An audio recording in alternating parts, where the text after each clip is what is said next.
श्री स्वामी समर्थ। तर पोहे खायच्या चमच्यानं 4 चमचा तुरीची डाळ घेतली, 2 चमचा हरभऱ्याची डाळ घेतली, 1 चमचा मुगाची डाळ आणि 2 चमचा उडदाची डाळ सर्व पुसून घ्यायचे आहेत आणि यांना थोडंसं हलकासं भाजून घ्यायचं आहे। डाळ हलकी भाजली गेलेली आहे। ह्याच्यात घालूया आता कढीपत्ता आणि 2-3 सुक्या मिरच्या घालून चांगलं भाजून घेऊया। ह्याला अर्धा चमचा जिरा, ही डाळ भाजली गेली आहे। आता हे काढून घेते आणि याला थंड करून घेते। डाळ थंड होत आहे तो टमाटे घेतलेले आहे।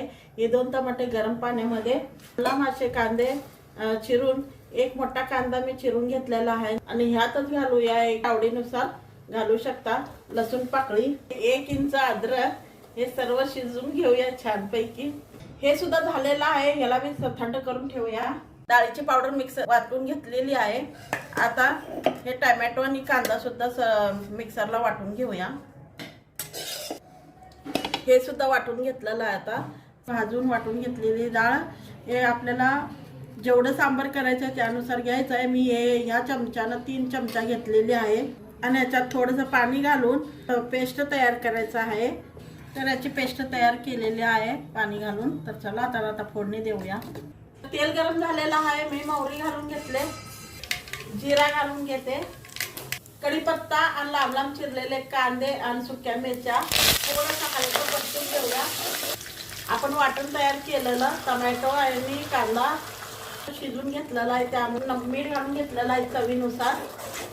आता मसाले घालून घेऊया। धनिया पावडर, लाल तिखट, हळद, थोडा गरम मसाला, कस्तुरी मेथी, कोथिंबीर परतून छान मिक्स करून घेऊया मसाल्यामध्ये। त्या मसाल्यामध्ये गरम पाणी घालून घेऊया। आपल्याला जसं जेवढा सांबार करायचा आहे त्यानुसार तुम्ही पाणी घालू शकता।